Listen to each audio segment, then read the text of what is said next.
Hey folks, and welcome to another edition of the Marcus Smart. We got a lot to cover for you today. We got the Cruiserweight Classic, we got NXT, and we got the last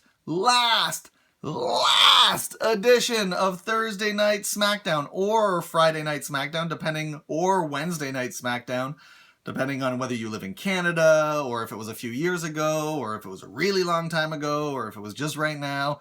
SmackDown's kind of moved around to different places, but now SmackDown this week will be going live on Tuesday night, and I think will be referred to from now on as SmackDown Live, which, sounds exciting. But yeah, so they're our last non-live edition of SmackDown before it becomes its own brand. Very exciting. Let's see if it goes out with a bang, or if it's just going to be the same week-to-week stuff. It's just going to be the same stuff, guys. Yeah. They're not doing anything special for the last SmackDown. Sorry, it's not. All right, let's just get started with it. First up, we got NXT.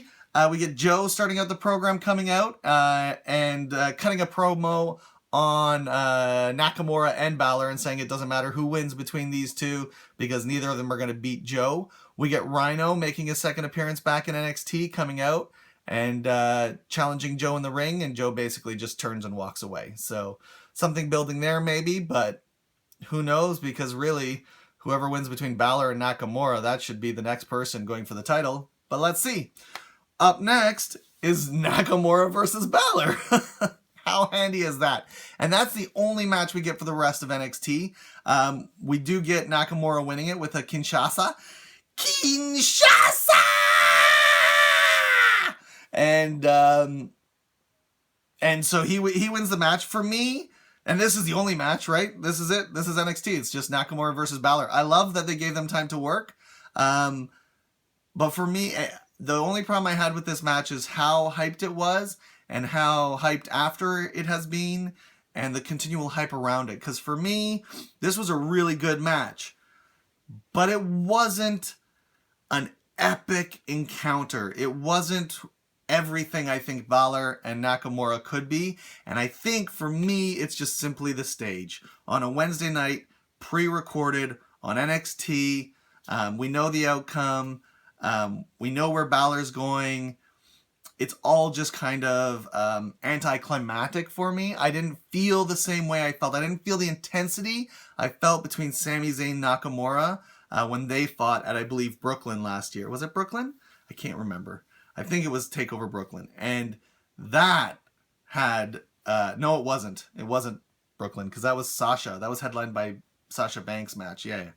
I don't know. But whatever it was, Zayn versus Nakamura, that definitely had more intensity and more passion and more whatever it was than we saw in Balor Nakamura. And that's my only thing. I just don't think that... I think this match could be better. Not that it wasn't good, but it could be better. And I think for me, setting is everything. Seeing these two guys fight at WrestleMania is very different than seeing these two guys fight on a pre-recorded episode of NXT. So I love that they had their final fight before Balor leaves and he gets his kind of hurrah. I love that they gave him time to work. I love both these guys. You know, I love the match. But for me, if this is the only time we see Balor versus Nakamura in any type of WWE ring, I will be disappointed. It will not be good for me. That will be totally disappointing. So that's pretty much all I'm saying there. Not that it wasn't good. Definitely, if you're not watching it, I don't know why, you should go watch this match. But it just will be disappointing if in the future we don't see more from these two guys. Because I think there is definitely more to give for both of these men. So that's it. That's NXT. That's it. Moving on to the CWC, the Cruiserweight Classic. Very pumped up about this. We got 4 matches on today's show. So what this is going to be is the Cruiserweight Classic's pretty much pre-recorded. I think they've done up to the second round now. And it's going to just air in 10 episodes. And over those 10 episodes, we'll see the tournament play out. So we have 4 first-round matches. We have Grand Metalik versus Alejandro Saez, Alejandro Saez, which I must give a huge shout out to Alejandro Saez, buddy from my home country of Chile, or my adopted home country, because I'm not actually from Chile, but my wife is. And if you ever see me during World Cup soccer time, you would think I was too. Or, not even just World Cup, also Copa America, which don't know if anybody noticed, but Chile won Copa America 2 years in a row. Oh, poor Argentina. Did we beat you both times? Oh, did we beat you both times? Oh, poor Messi. Are you going to retire now from international play? Oh, that makes me and all the other Chile fans so sad. So sad for Messi. Oh. Anyways, Gran Metalik versus Alejandro Saez. And for me, like, let me just say this straight up right away. For me, nothing in the CWC was what I wanted it to be. Everything was good. Everything was good. There was something missing in the intensity of, and I don't know if it was just this episode, just nothing kind of hit the right note for me. And maybe it was just my mood that night. It was the same night I watched the Nakamura Balor fight. And nothing was really just getting my blood pumping, edge of my seat, like, oh my God, what's going to happen? I just wasn't feeling that last night. Or not last night, nights ago by now. This is like Monday, for God's sakes. All right. But Gran Metalik ends up winning that match with a package pile driver. It was a decently impressive match. But there you go. After that, we get Ho Ho Lun versus Arya Daivari, who we know Daivari's brother. He was in WWE, and I'm pretty sure he was in Lucha Underground. He went over to Lucha for a while. But now we get his younger brother, Arya Daivari, coming in. And he actually loses his first round match to Ho Ho Lun, which is from Hong Kong, I believe. Yeah, so he's an entrant from Hong Kong, and he won with a bridging suplex. This was, of all the matches, the most low-key of all the matches. We'll have to see where it goes going forward, but there was nothing out of the ordinary here. Then we got Clement Betoit versus Cedric Alexander. This was a decently good match. Cedric looked pretty impressive. Ended up winning with a belly to back into a double knees. So like a belly to back into double knees. Try to figure that one out. It was a pretty impressive. It was a pretty impressive finisher. That was really nice. So I definitely like Cedric Alexander's finisher on that one. And then the final match, we get the name of the tournament, the name everyone's been talking about. Not me necessarily. I'm really excited about seeing Zack Sabre Jr. That's kind of my highlight of my tournament, even though he's facing my boy Tyson Deuce in the first round. But everybody's really excited about Kota Ibushi. He was facing Sean Mulata, who is Sean Maluta, who is part of the Samoan dynasty. So part of that Roman Reigns, The Rock, Nia Jax, coming out of that dynasty. Very good match. Again, I still didn't feel like it hit the intensity I wanted it to, but there was some kicks by Ibushi that were just like mind-blowing kicks. So there was definitely stuff here to sink your teeth into. A decent match. We get a last ride from Kota Ibushi on Sean for the win. Interesting note for both of these guys is both of these guys are going on. This is a bit of a spoiler, but we're going to see them coming up in NXT. They've been part of the tapings for the next round of NXT TV. So both of these guys we will see again soon. And that's it. That's our 4 matches we got on the CWC. I thought it was a good first episode, but I hope that they've done this as the first episode and they're saving something more to come. I really can't imagine that Tyson Deuce versus Zack Sabre Jr. is not going to bring the intensity. I'm very familiar with Tyson Deuce. This is an intense dude. And from what I hear about Zack Sabre Jr., I haven't actually seen him wrestle. I'm so excited to see him wrestle. This is going to be a classic. I really, really hope they bring the intensity and we only go up from here on the CWC, because it's the potential for the CWC is limitless.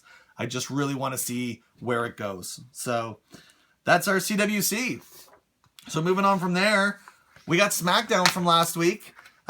This is going to be our last SmackDown. From here on out, I'm not going to be able to screw up SmackDown anymore because it's going to be Tuesday live. So that means Wednesday I'm going to be posting my SmackDown. So this is the last time I get to be lazy with SmackDown and post results on a Monday morning for a Thursday show. So, and the reason, just so you guys know, or at least in my head, all of these shows are pre-recorded.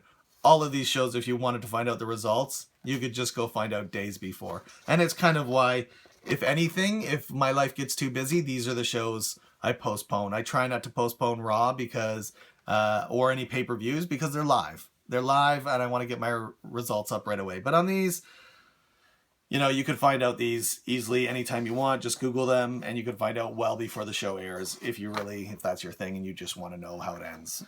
So, you know, there's easier ways to find out how matches end than watching my show, that's for sure, because I am long-winded and I go on and on and on, like right now, where I'm not even talking about wrestling. I'm just kind of blabbing on for a bit. Yeah, that's what I'm talking about. Things like that. So SmackDown, here we go. First match. This is...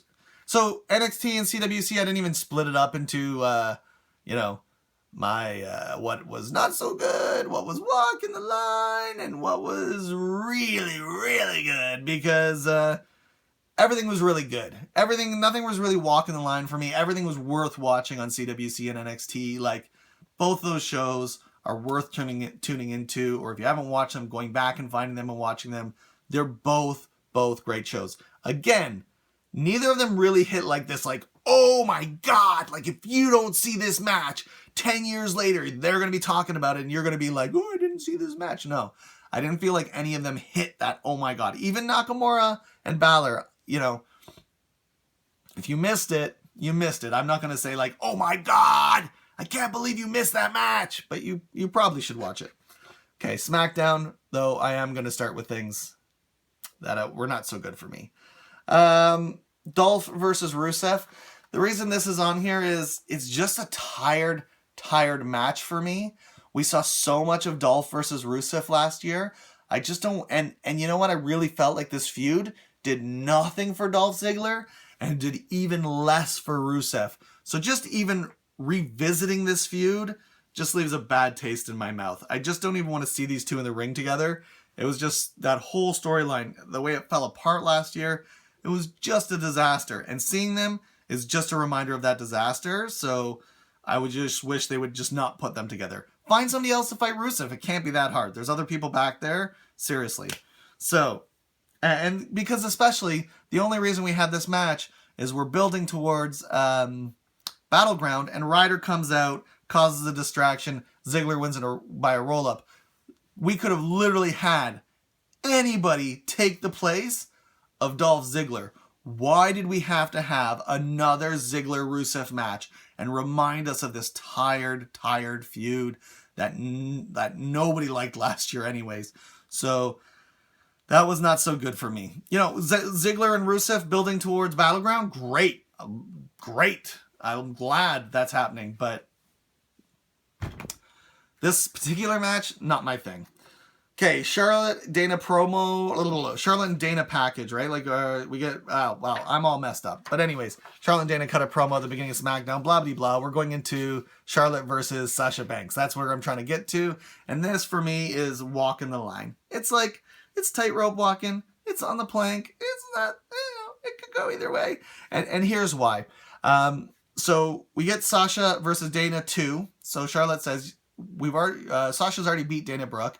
You got to beat her again if you want a shot at my title. So Sasha goes and she faces Dana again. And she beats Dana again with the bank statement, which is what she beat Dana with the first time.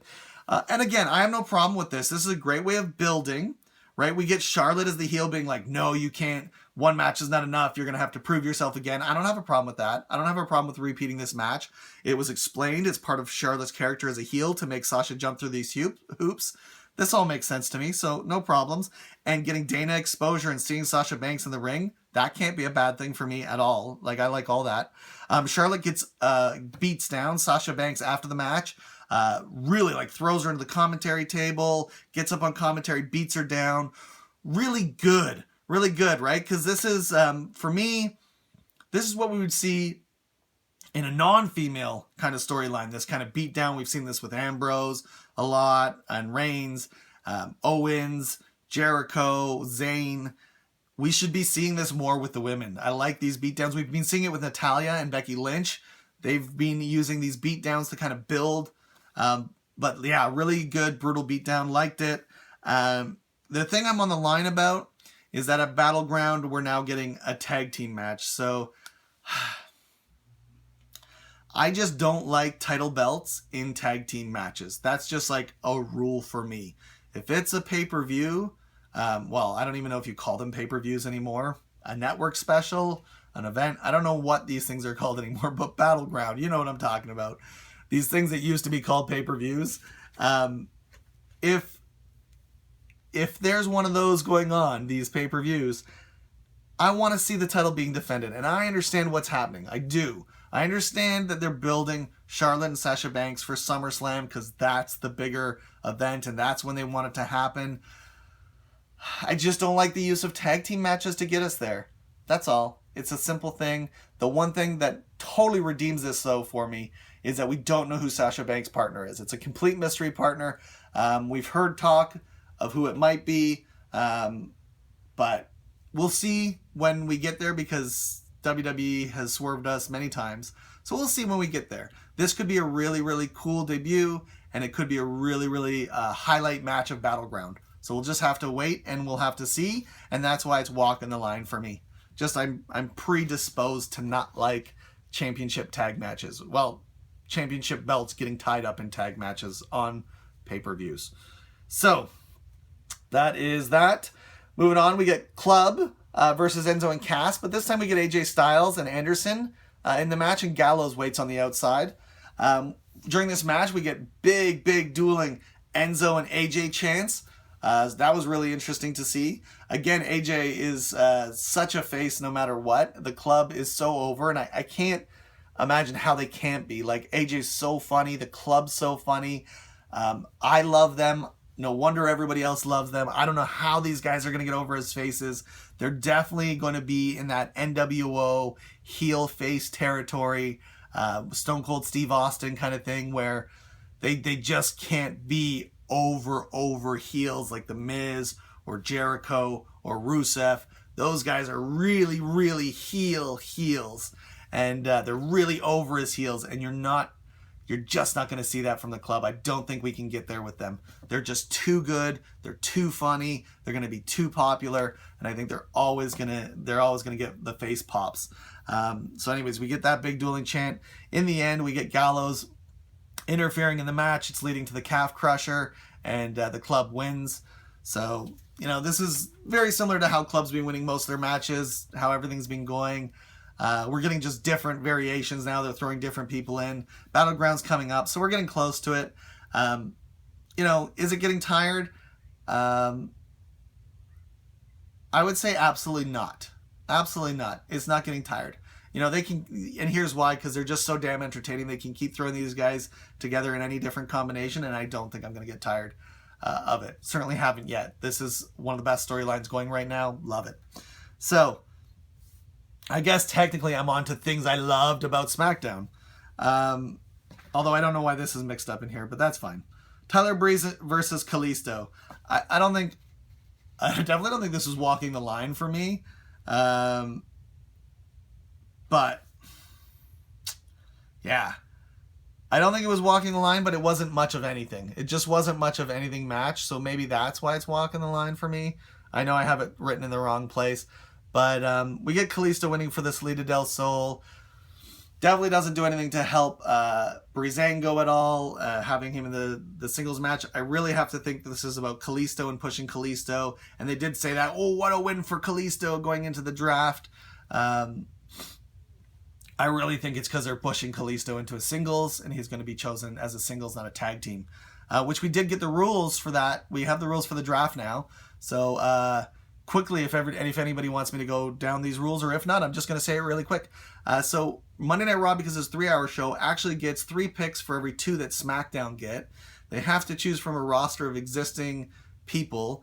Tag teams will be chosen as tag teams and count as 1 pick. So you could take the whole Wyatts or the whole,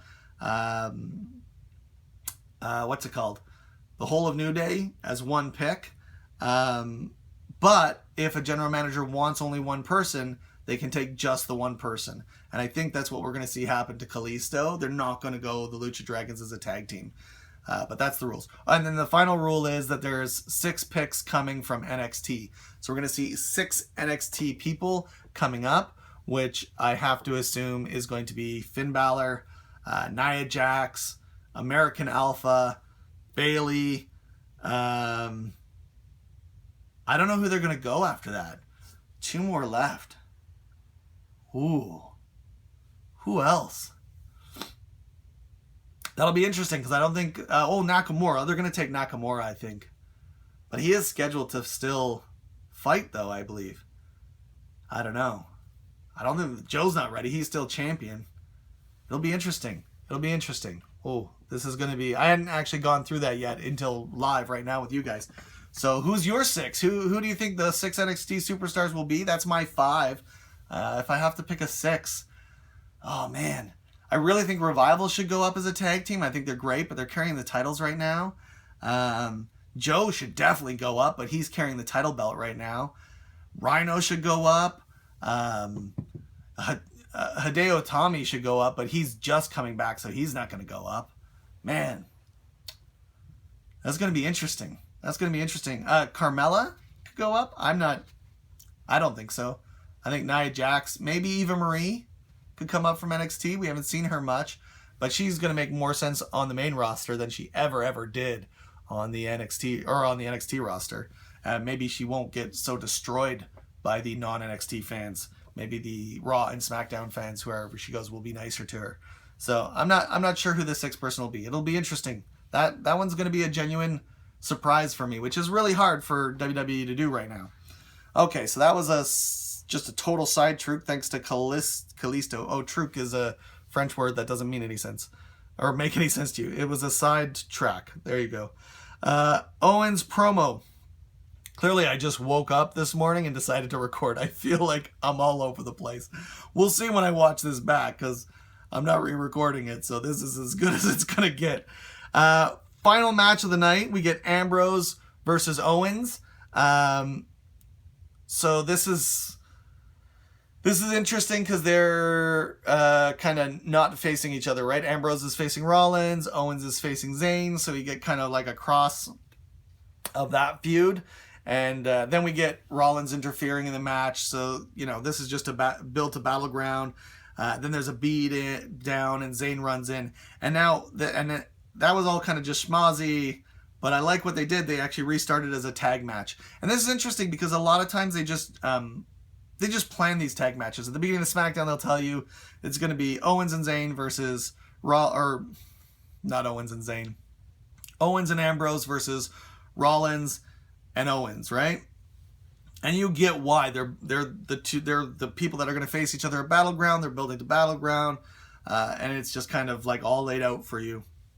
I like this way actually better of having the interference and then restarting as a tag match. It's just a little more interesting than just booking it that way from the beginning. So I like that little bit. And this match was amazing. Fast-paced match, lots of kickouts. I love this match. You get a pedigree on Zayn for the win. So it's like Rollins hitting it on the guy he's not facing at Battleground. That all makes sense. And so Owens and Rollins end up winning, and there's some scuffles after the match. And that is the end of SmackDown. Oh my gosh! What just happened? I think I need to do something other than wake up and record. I need to go do something first before recording because I am wiped out recording this. I'm also extremely tired from, I haven't mentioned this on the podcast yet, but a few weeks ago I started training at Crossbody Wrestling Academy, and oh my god, let me tell you, I don't do half of what these guys do in the ring. I'm still just trying to roll my ass over, forward, and backwards. And I am in so much pain. Oh my gosh. I took like 20 back bumps yesterday, and not even full back bumps, like from my ass and from like a crouching position. Oh my God. Things up in here are just like, I don't even know. But hey, I'm getting healthy, I'm getting fit, I'm having fun. This is the best workout I've ever had and the most fun I've ever had working out. I recommend it to anybody who loves wrestling. If you love wrestling, you should go do this too. You don't have to go be a superstar. You don't have to have dreams of grandeur. You can just go do this because you love doing this and you love this sport, and it is so much freaking fun to do, even though every day I come out there and I'm crying because of the pain in my body in places I didn't even know I could have pain in my body. But seriously, it has been such a thrill. It's only been 2 weeks, and I've gotten to train already with indie darling Casey Spinelli. I've been able to train with ROH alumni Tyler Thomas, and my great coaches Ben Ortzman and the notorious TID. Man, I just love the Crossbody Wrestling Academy, all the guys there. Big love to them. If this is something you've always thought about doing, you should go do it. I'm a 40-year-old bastard, and I'm out there doing it. Live your dreams, have fun. That's my pitch. Anyways, moving on. So many sidetracks when it's so early in the morning. Seriously, my mind is just all over the place. All right. I could definitely use some water. Oh, sorry, I'm gonna get some water.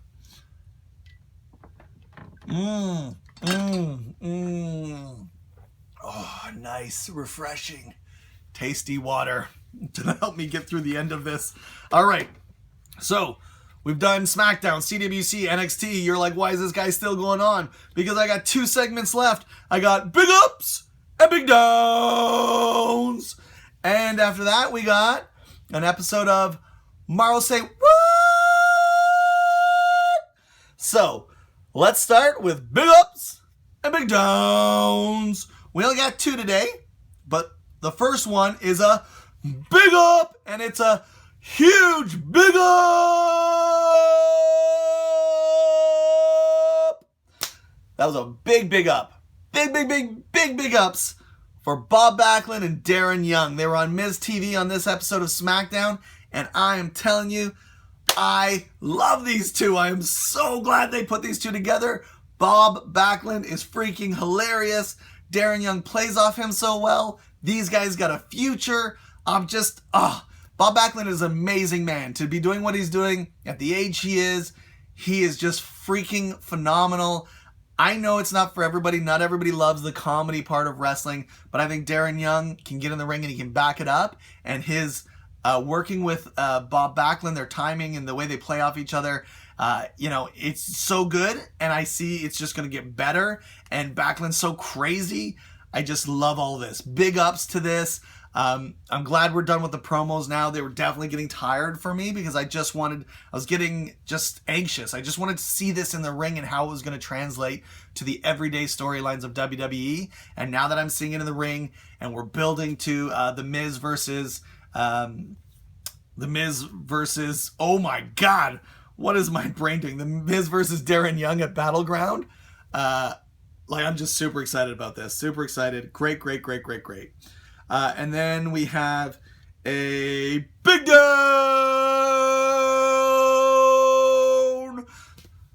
A huge big down to the New Day versus the Wyatt of the Compound. So we already talked about this on Raw, and it was walking the plank for me. It was walking that tightrope. I wasn't sure about this. It was kind of maybe leaning a little bit to the not so great side. But I'll tell you what gets a big down. Replaying the whole bloody thing on SmackDown. Are you kidding me? How many viewers of SmackDown are not viewers of Raw? I have to imagine Raw is getting way better viewership than SmackDown. which means most likely anybody watching SmackDown is probably somebody who already watched the better show of Raw. Like, why? And they do this all the time, but this one in particular, like playing not just highlights, but the whole damn segment over again. Oh my gosh. This makes me, I just can't wait for SmackDown Live. Stuff like this is making me just die for SmackDown Live. It's a good thing this is happening this week, but big downs to replaying that. Big down. You know, I like what TNA did. Instead of replaying Final Deletion all the time, they just took Final Deletion and put it up on YouTube for everybody to watch. Brilliant. You want people to be drawn to your product. This is the biggest thing you've done in a while. Put it on YouTube. Give it to people for free, because then you're going to hit the biggest audience possible. The most people seeing it possible. Replaying it on your secondary show with a smaller audience, I don't see how that does anything for this segment. That doesn't make sense. Not happy. Big down. All right. That's it. That's big ups and big downs. And next, we have Mauro Say What? So, if you're not familiar with this show and you've never seen a segment of Mauro Say What? This segment is dedicated to Mauro Ranallo and all of his Mauroisms, which is just basically any of the words that he says that us normal people don't know. A few of these, they're not that bad. I kind of knew a few of these, but more contextually, definitely none I knew the textbook, like dictionary definition of. So it was fun looking them up. So let's get us started. The first word in Mauro Say What is apoplectic. Apoplectic. What the heck is apoplectic? So, apoplectic is being overcome with anger. That makes sense. I can see. I take these out of context. I don't ever write them down with the context that Mauro says them in. Sorry. So I just write down the words. So I don't know what context he uses these in, but I can definitely see like how he uses his words a lot with like, the Miz is apoplectic, you know, after Bob Backlund slapped him or whatever, right? Like the Miz seems like a guy who is apoplectic a lot, right? So apoplectic. Next one. Oh my God, he hit a tope con hilo! That's tope con hilo, which is another lucha term. So we get a lot of, we've covered tope suicida on this program before, and we learned that that's the suicide dive. Now, on that episode, I didn't go into anything specifically with lucha. This time I went a little deeper, because now we've seen the tope suicida and the tope con hilo. So, or hilo, as my wife is Spanish, and every time I say hilo, she gets really mad. It's hilo, tope con hilo. So, tope con hilo is, or let's just take tope, because we've done tope suicida. Tope is a move in lucha where you fly at the person with your head first, right? So that is tope suicida, diving from inside the ring to outside, head first, through the ropes, tope suicida, right? Well, you'll also hear a lot of stuff called a plancha. And you're wondering, well, I hear that all the time, a plancha. What's a plancha? That's jumping to the outside. So from what I can tell, a plancha is if you jump to the outside, but more in a cross body. So you're coming sideways, you're not coming head first. That's a plancha. If you're doing that head first motion though, that is where you get the tope from. And a tope con hilo is a tope with a flip.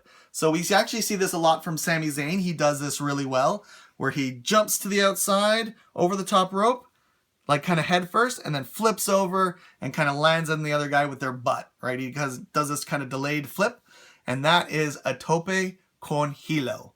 And now you know. So, next, behoove. Behoove. It behooves him to do this. What does that mean? See, I can use it in a sentence, right? I behoove to do this. It is a duty or responsibility to do something, right? So, he's behooved to defend his title, or he was behooved to study this wrestler for this match. That it's something that you have to kind of do, right? So you're behooved to do it. So that's another Mauro Say What? All right. Behooved. We're not even done, sorry. Next, truncated. So I always knew truncated was like you can truncate a word, it makes it shorter, but I didn't know exactly what it means. So truncated is actually to shorten something by cutting off a part, which actually makes sense because I was thinking about it in terms of language, and you truncate a truncated word is a word that's like got a part cut off. And you could have a truncated match, you could have a truncated move, you could have a truncated anything basically because, you know, things could be cut short, right? That was like you could have a truncated title run. Like, oh, his title run has been truncated because he lost this match. I don't know.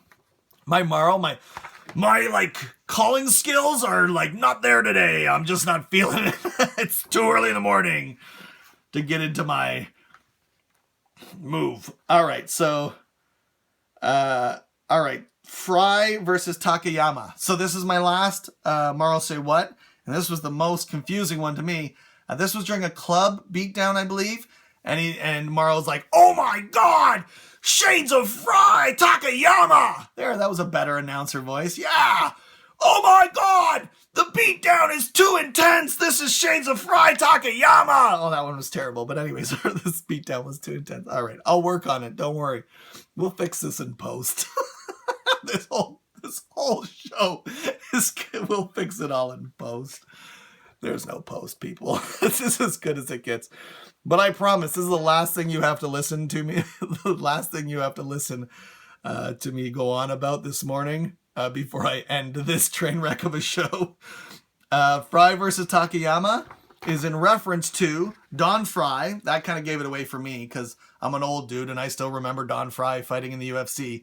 But this wasn't referencing Don Fry's UFC career. This was Don Fry versus Yoshihiro Takayama. And it took place at Pride 21 in 2002. So he's going a little bit back from his reference. But from what I read, and you can go check it out. You can Google it. I believe you can just watch the whole match online. Fry versus Takayama is considered one of the bloodiest MMA bouts in MMA history. So that's why Mauro was referring to it with the club beatdown. Because he was saying that, you know, this is reminiscent of Fry Takayama, which is the bloodiest MMA fight and most brutal MMA fight apparently in history. But the beatdown of the club on Enzo and Cass was not Shades of Fry Takayama, just so everyone knows, because their product's PG and they can't have blood and it's not brutal. But anyways, that has been an edition of Mauro Say of Mauro Say What? I got into my high voice. Mauro Say What? Holy shoot. I am so glad this episode is over this morning. I am just hanging on by a thread. Got a little bit beat down too much yesterday at Crossbody. Still can't lift weight with any kind of weight with this arm at all. And this wrist is pretty much dead. And there's some red mark on my back here that's killing me. So like I said, it's great. The best part is I can't say anything to anybody once I get upstairs because the only person up there is my wife. And the only thing she has to say to me is, suck it up, idiot. It's pro wrestling. What did you think it was going to feel like? So no sympathy from anyone in this house. Well, maybe my baby, but she can't talk. So, all right. This has been another episode of the Marcus Smart. I'm Brent Dunstall. Thank you for sticking with me through this episode. We'll be back tomorrow with Monday Night Raw. We'll be back on Wednesday for SmackDown Live, the draft. Definitely stick with me this week. Oh my God, what did I just do to my hair? I don't know. But anyways, we're going to get you some episodes this week. Stick with us. We're going to have a huge episode of Raw with a world title fight tomorrow. Draft on SmackDown Live. It's going to be insane. It's going to be crazy. I can't wait to tell you guys what I think about it. And I'll see you tomorrow.